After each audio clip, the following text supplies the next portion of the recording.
The UK votes to leave the European Union. Ce coup de tonnerre en Europe. La livre sterling connaît sa chute la plus vertigineuse depuis 1985. On attend les réactions. Pendant des décennies, ça a été le sujet qui a dominé la vie politique britannique, fissurer le parti conservateur au pouvoir, couper en deux l'opinion publique. Et puis, il y a 10 ans, le Premier ministre David Cameron a décidé d'en finir. Il a proposé aux Britanniques de trancher la question de la place de leur pays dans l'Union européenne.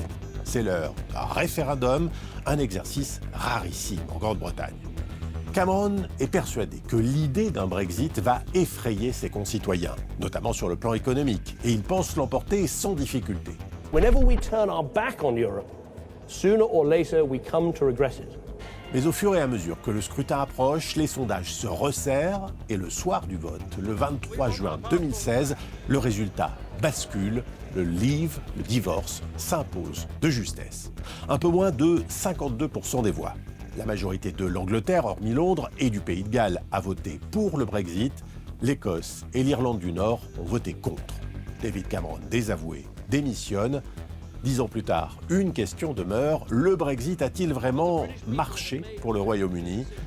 Pour y répondre, nous sommes retournés à Boston, dans l'est de l'Angleterre, où 75% des électeurs avaient voté pour le Brexit, un record, et à Londres, où 60% des votants avaient choisi de rester dans l'Union.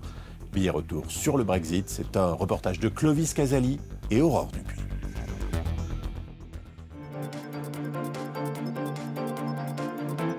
Boston, dans l'est de l'Angleterre, est devenu un symbole du Brexit. Les 3/4 des habitants de cette petite ville avaient voté pour sortir de l'Union européenne. Un record. Parmi eux, l'ancien maire Anton Dany.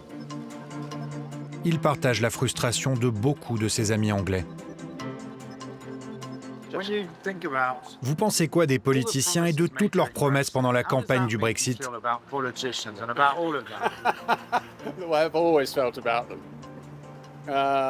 Ça n'a rien changé pour moi. Clairement, ils ne pensent qu'à eux.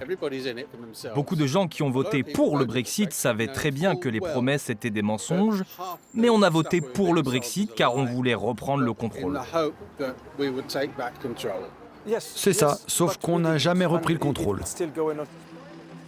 La déception est forte chez ces partisans du Brexit. Nous avions rencontré Anton il y a 5 ans. À l'époque, il tenait un café. Né au Maroc, il dénonçait le manque d'intégration des nouveaux immigrés. Vous avez des familles avec 3 ou 4 enfants qui arrivent et il faut les mettre à l'école. Mais Boston ne construit pas de nouvelles écoles. On fait venir des gens car on a besoin de main-d'œuvre, mais on ne construit pas d'infrastructures pour gérer l'arrivée d'immigrés. C'est pour ça que c'est à Boston que les gens ont le plus voté pour le Brexit. Aujourd'hui, sa vie a changé. Il a vendu son café. Ça vous fait quoi de revenir ? C'est sympa, mais moins qu'avant. Le café de Paris était spécial. Beaucoup d'habitants de Boston aimaient mon café, l'atmosphère et nos discussions politiques. À chaque coin de rue, il croise un visage familier. Bonjour ma chère, comment ça va ? Ça va, oui. Ils font un reportage sur les 10 ans du Brexit.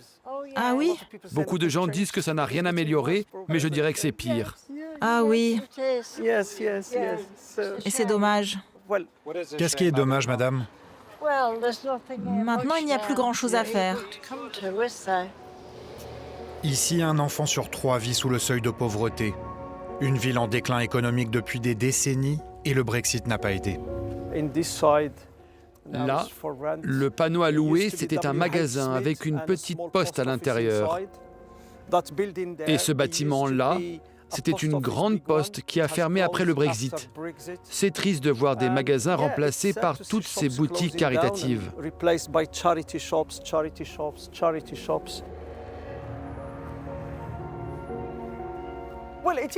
C'est triste de voir notre jolie ville comme ça. Des commerces fermés. Il n'y a plus rien en ville. On ne peut pas être heureux de vivre entre des murs, aller au parc et rentrer à la maison. Il y a quoi à faire pour les gens ici ? Au pied d'un bâtiment historique du centre-ville, le café d'Antoinetta est lui resté ouvert. Les clients sont surtout des compatriotes bulgares ou d'Europe de l'Est. Ils se sentent chez eux ici, avec des spécialités du pays.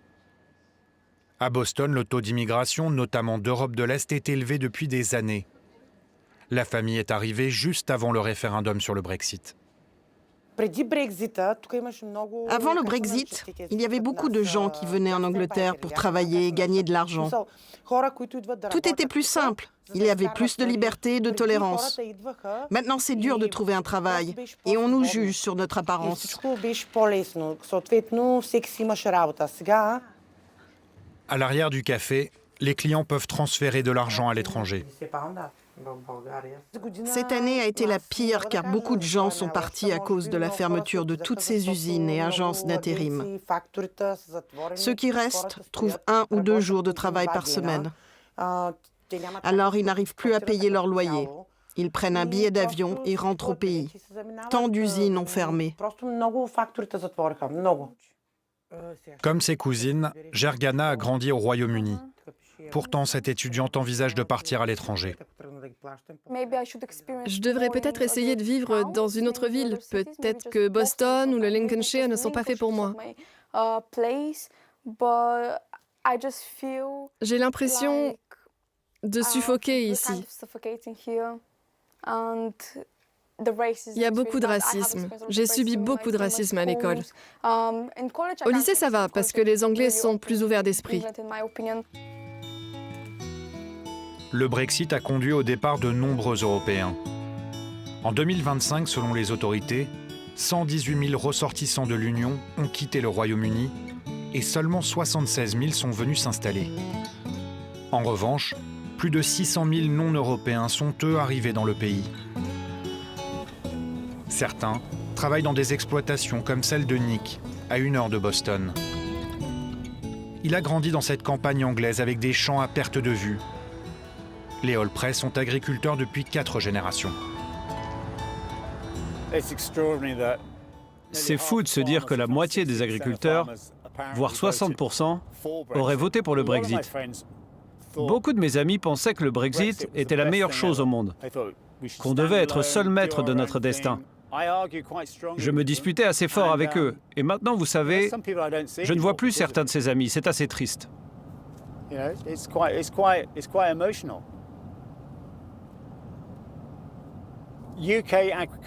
L'agriculture au Royaume-Uni va mal en ce moment. Beaucoup d'exploitations prévoient d'être en déficit cette année.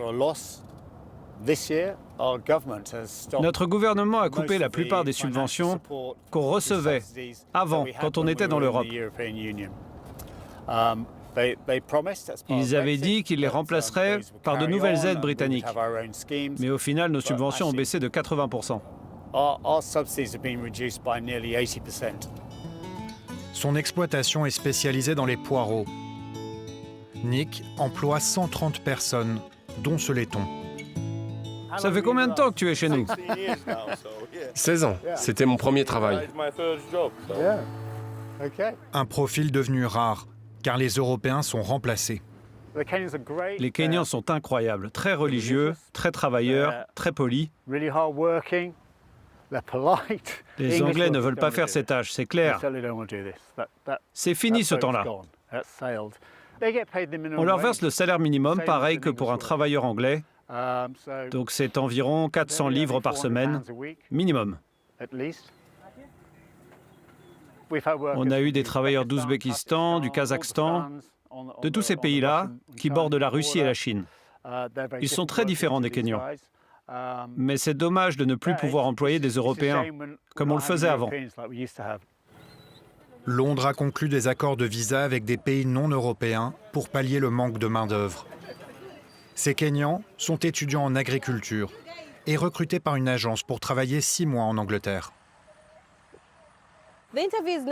L'entretien pour venir n'est pas facile parce que beaucoup de gens veulent cette chance. C'est une opportunité pour nous car il y a ici des machines qu'il n'y a pas au Kenya. Comme ça, on a plus de connaissances et d'expérience. Ici, je gagne environ 25 fois plus. Mais après, Je voudrais retourner au Kenya et avoir une petite ferme. Nick vend ses poireaux seulement dans son pays, mais il a eu des problèmes pour importer des produits. Ces poireaux viennent des Pays-Bas. Ce sont des bébés poireaux qu'on va planter ici et récolter au bout de 6 mois. Parfois, et surtout au début du Brexit, on a perdu beaucoup de graines. Elles étaient perdues au niveau des douanes. C'est juste plus compliqué dorénavant d'importer au Royaume-Uni des produits européens. Nick avait voté contre le Brexit et Anton pour. 10 ans plus tard, tous deux pointent du doigt la classe politique, en particulier Nigel Farage. Fer de lance de la campagne pour quitter l'Europe, il avait personnellement convaincu Anton de le rejoindre. Aujourd'hui, son parti d'extrême droite Reform UK caracole en tête des sondages. Il y a 5 ans, nous l'avions rencontré. En retrait de la vie politique, il animait alors une émission de télévision où il répétait que le Brexit était une bénédiction. Le Brexit, c'est l'autonomie, c'est avoir le contrôle sur les lois qui encadrent la manière dont les gens vivent et comment les commerces fonctionnent dans le pays. Le Brexit ne garantit pas le succès. On peut toujours tout gâcher, mais on a le pouvoir de faire les choses bien et mieux. Depuis le référendum, c'est l'instabilité politique avec 6 premiers ministres qui se sont succédés. Anton, lui, s'est éloigné de son mentor.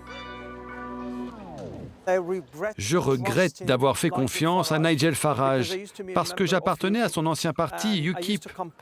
Je faisais campagne pour le Brexit chaque semaine en parlant avec les gens sur le marché. J'étais contre les frontières ouvertes, j'étais contre les lois européennes, j'étais contre une armée commune, j'étais contre beaucoup de choses, mais malheureusement, ça s'est retourné contre nous. Si le Brexit est un échec pour une majorité de Britanniques selon les sondages, certains gardent espoir. Bonjour, jeune homme. Comme Kenneth, ami d'Anton et propriétaire d'un café typiquement anglais. On devrait être mieux intégré au commerce avec l'Europe. Le Brexit ne devrait pas affecter le commerce. Mais si la situation devient critique, vous savez, on a du fromage de brie fabriqué en Cornouailles et on fait du très bon vin pétillant qui pourrait remplacer le champagne. Tu peux me préparer un breakfast complet avec du pain blanc? Depuis 10 ans, la sortie de l'Union européenne anime les conversations. Comment était ton breakfast? J'ai dit breakfast, pas Brexit. Mon Brexit va mal. Oh, Brexit, Brexit. À chaque fois qu'on parle du Brexit, ça provoque des réactions fortes. C'est un sujet sensible. Pour Kenneth, la seule solution, c'est Reform UK et Farage Premier ministre. Regardez ces soi-disant bêtes politiques qui nous gouvernent. Ils font n'importe quoi. Ils font n'importe quoi du Brexit. On a besoin de gens qui savent faire fonctionner des commerces, qui savent faire des deals, qui savent parler aux clients et comprennent les désirs et besoins des gens. Le lendemain, Kenneth doit travailler. Sinon, il aurait participé à une manifestation à Londres. Ils sont venus de tout le pays pour réclamer moins d'immigration et la défense de l'identité britannique. Une démonstration de force à l'appel de l'extrême droite. Le gouvernement ne s'occupe pas des Britanniques. On est des citoyens de seconde classe dans notre propre pays. Votre pays est menacé? Oui, je crois qu'il l'est. Mec, c'est pas une menace, c'est une invasion. Envahi par qui? Tu sais très bien qui. Pose pas de questions stupides. Des réfugiés qui arrivent de France, un pays sûr. Avec le Brexit, la parole nationaliste s'est libérée. Et certains ici n'hésitent pas à se dire en croisade pour sauver le pays. Pour être indépendant et fort, il fallait selon eux à tout prix quitter l'Europe. Le problème avec le Brexit, c'est qu'on nous a promis beaucoup de choses. Beaucoup de fausses promesses, comme une meilleure gestion de l'immigration, du logement. Et ça n'a pas marché. Et maintenant, le gouvernement, qui est pro-européen, essaie de nous faire retourner dans l'Europe. Il ne nous donne pas ce pourquoi on a voté. C'est le problème. Fin de la manifestation face au Parlement à Westminster. Tout un symbole. Le gouvernement travailliste se rapproche de l'Europe en matière économique, pour la défense et a réactivé le programme d'échange universitaire Erasmus. Meghan avait justement pu étudier en France. Elle pensait un jour retourner vivre en Europe. Pendant sa pause déjeuner, elle regarde les offres d'emploi. C'est écrit, les candidats doivent avoir le droit de travailler en Belgique. Veuillez noter que l'entreprise ne sera pas en mesure de fournir des permis de travail. Voilà, ça c'est marqué sur presque chaque annonce. Les jeunes Britanniques n'ont plus la cote. On arrive à la dernière étape et en gros, ils nous disent « On n'est pas prêt à faire les démarches pour votre visa ». Ils préfèrent choisir un autre candidat avec les mêmes qualifications mais qui peut commencer la semaine prochaine. Comme ça, ils évitent les procédures longues et chères. J'ai énormément d'amis qui aimeraient travailler en Europe mais qui sont exclus du système. Au moment du référendum, Meghan cherchait déjà à convaincre ses proches. Globalement, c'était la génération la plus âgée qui a voté pour quitter l'Europe, y compris mes parents, que j'aime, mais qui ont voté pour le Brexit. C'est dur pour les jeunes dans le pays. Ça a vraiment divisé les familles.